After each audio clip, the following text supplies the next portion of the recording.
President Obama is making another move to woo big business. He has named a top corporate executive to head up a new team aimed at creating jobs. And David Curley has more on the story from Washington. Good morning, David. Good morning, Bianna. If you weren't listening, you may not have heard it yesterday, but a page turned. The president, who has been railing against business for the first 2 years in office, has now changed his tune. He needs them. With the crisis now past, he needs companies to create jobs. Listen carefully. The president has a new message and a new audience. We're going back to Thomas Edison's principles. We're going to build stuff and invent stuff. President Obama being applauded by a business executive and his workers at the birthplace of the company started by Thomas Edison. Overhauling his economic team, Mr. Obama tapped Jeff Immelt, the head of General Electric, to chair a new Jobs and Competitiveness Council. We have to compete, we have to win, and I know that this team can compete with anybody in the world. The president's turn toward business has turned his poll numbers upward. Deftly political and in its interests, smart politics. This was a big chunk of the president's constituency that felt like it wasn't being heard. Now he's making it really clear. I'm listening. The appointment of the head of GE, who has complained about how China does business, comes just 2 days after Mr. Obama hosted the Chinese president for a state dinner. Meanwhile, all the talk of recovery is tempered by the slowness of improvement. Some state and local governments are barely hanging on. Now there is discussion in Washington of finding ways to allow states to declare bankruptcy. I think it would be useful for Congress to look at the situation broadly.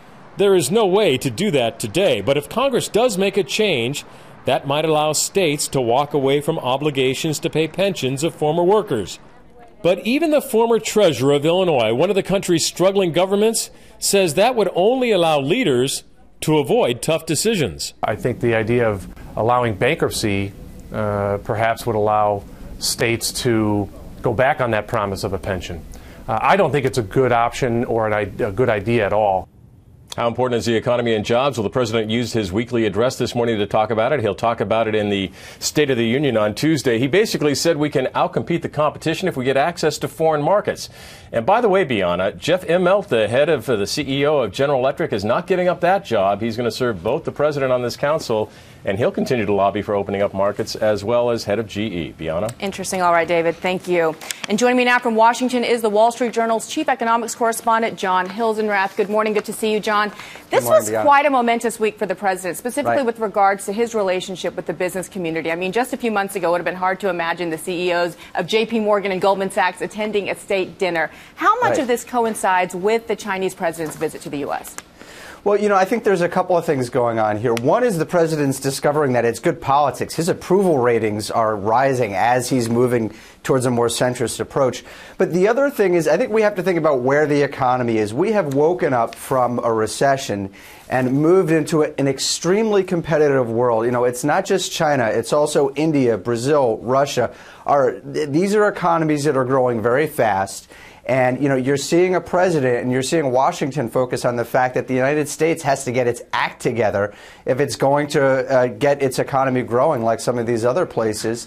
And that's the direction that he's trying to move in. You're going to be hearing a lot of talk in the State of the Union address and elsewhere about competitiveness, and, you know, that's the theme basically for the president. That's right. The president yesterday said we plan to sell more and more stuff around the world. Let's talk about Jeffrey Immelt heading this outside panel of advisors.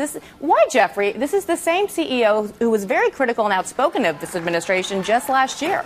Well, you know, a lot of CEOs have been critical of this administration. I think what the administration is realizing is that it's got to listen to these guys.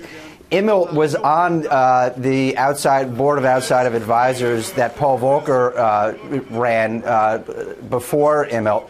So, you know, he's kind of rising to that spot. I think the important question with Immelt is how is he going to balance these two roles? He's still running a major company. You know, whose interests is he going to represent to the president? The U.S. economies or General Electric's? I think that's something that people have to take a closer look at. That's right. So now they've mended their relationship. The president has done his part. Now it's the CEO's responsibility to finally get jobs created. What are we going to see next? And do you think we're going to see more jobs added now? Well, you know, so this is another interesting thing. The president is talking to CEOs of big business. A lot of academic research has shown that the people who create jobs are entrepreneurs, not only small business, but people who are starting new businesses. So I'm looking to see whether he brings entrepreneurs and how he brings that piece of the picture into all these outside advisors that are talking to him. And quickly, we heard in David's piece, there are a few articles written this week. What are the odds that we could see a major state or city declare bankruptcy? You know, we've already seen some small cities moving in that direction. Yeah, I think there are going to be a lot of states and cities that are really struggling this year. The important thing that we know right now, or that I expect, is Washington is not going to come to their help. You know, you're not going to get a Republican House of Representatives bailing out a state. And Ben Bernanke, who was just, you know, in this package that you ran before, has said, don't expect the Fed to come help you out. You know, if anyone's going to do this, Congress is going to have to. I don't see it happening. All right, we shall see. Well, thank you for joining us, John. We appreciate your insight.